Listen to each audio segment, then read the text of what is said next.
What happens when destiny finally meets its moment? When a dream, 7 years in the making, suddenly becomes reality? For Real Madrid, that dream had a name: Kylian Mbappé. The summer transfer window of 2024 wasn't just about a signing, it was a spectacle. At the Santiago Bernabéu, the cameras flashed, the chants echoed. Welcome, Kylian Mbappé. And the world's eyes locked onto one man. "I'm very proud to be here," Mbappé said during his unveiling. "It's the club of my dreams." And with those words, history shifted. This wasn't just a transfer. It was a long-awaited marriage of football's most coveted star and a club that had never stopped chasing him. Because this was not new. This was a love affair that began back when Mbappé was only a teenager, tearing through the fences at Monaco with speed and ruthlessness that left defenders gasping for air. Florentino Perez saw it then. This was the heir to Cristiano Ronaldo, the man who could lead Madrid into a new era of dominance. But Paris Saint-Germain fought back. They gave him fortune, power, the promise of being the face of their grand Champions League dream. And so Madrid waited, watched, and hoped. But dreams don't die easily at the Bernabeu. When Mbappé finally arrived in white, it felt like destiny fulfilled. Social media erupted. Fans lost their voices. And the biggest question in football was asked: how would he fit into Carlo Ancelotti's system? The answer came fast. In his debut season, Mbappé wasn't just good, he was historic. 39 goals, more than Cristiano Ronaldo's first year, more than Ronaldo Nazario, more than Van Nistelrooy, more than any player in Real Madrid's history on debut. From La Liga scorchers to a Champions League brace against Manchester City, Mbappé announced himself as Madrid's most lethal weapon. Ancelotti gave him freedom, space to roam, freedom to terrorize defenses, and a tactical framework to unleash that explosive pace. And it worked. His chemistry with Vinicius Jr., Jude Bellingham, and Valverde seemed natural. The goals flowed. The records tumbled. But football is cruel. The cracks soon appeared. Injuries shredded Madrid's defense. The rhythm vanished.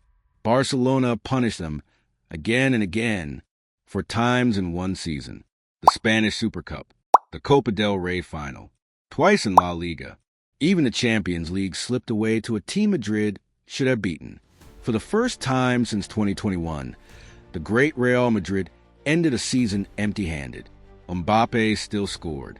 He still shone. But brilliance alone could not hide the chaos around him. Madrid looked like a team of stars who had forgotten how to play as one. And for the Frenchman, the question became clear. Could he evolve beyond just scoring goals? Could he become the leader who lifted Madrid back to greatness? And then came the turning point. Xabi Alonso. When Alonso walked back into Madrid as manager, he wasn't just coming home. He was walking into a storm. A club fractured, talent wasted, confidence shattered. But Alonso had already written his legend at Bayer Leverkusen, turning relegation candidates into invincibles, breaking Bayern Munich's dominance, and winning the Bundesliga unbeaten. Now he faced his greatest challenge. Real Madrid. The first player he addressed was Mbappé. Not his finishing. That was already world-class. Not his pace. No one alive could match it. What Alonso saw was a superstar operating at maybe 70% of his true power. A player who could score goals, yes, but not yet a player who made opponents fear. And that's where the transformation began. Ancelotti had given Mbappé freedom. Alonso gave him structure, purpose, tactical clarity, a role that amplified his brilliance. Suddenly, Mbappé wasn't just a striker. He was a nightmare that defenders couldn't solve. Positioned between center backs and full backs, his movements forced impossible choices. Press him tight? Burn by his speed. Drop off? Give him room to create. Double mark him? Watch Vinicius or Arda Güler cut through the space. But it wasn't just tactics. Alonso handed him the number 10 shirt, the same shirt Modric wore with dignity for a decade. And he told him, if you want this number, you don't just score goals. You elevate everyone around you. The response? Immediate, terrifying. In the opening games of the new season, Mbappé wasn't just scoring.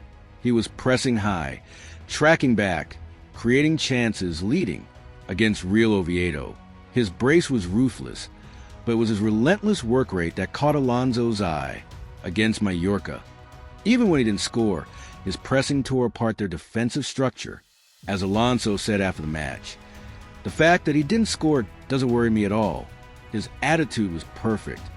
This was no longer the Mbappé who struggled for rhythm in his debut year.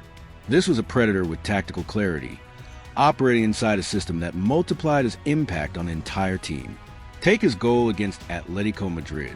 Arda Güler threads the ball through the lines, and Mbappé slices through defenders like a shadow no one could catch, finishing with the cold precision of a striker who knows defenders will never sleep peacefully again. Under Alonso, Mbappé has become a false nine, a winger, a creator, a destroyer, all at once. He haunted defenders. He hunted from the front. He transformed from a world-class finisher into a tactical weapon that bent entire matches to his will. The results spoke for themselves. Goals, assists, dominant performances that forced entire teams to redesign their defenses around one man. Real Madrid didn't just look strong again. They looked inevitable because Mbappé had finally evolved. He was no longer just a scorer, no longer just a superstar. He had become something far greater. He has become the problem no one could solve.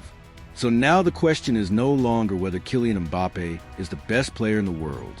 The real question is this: if he's already unstoppable, what happens when he's still getting better?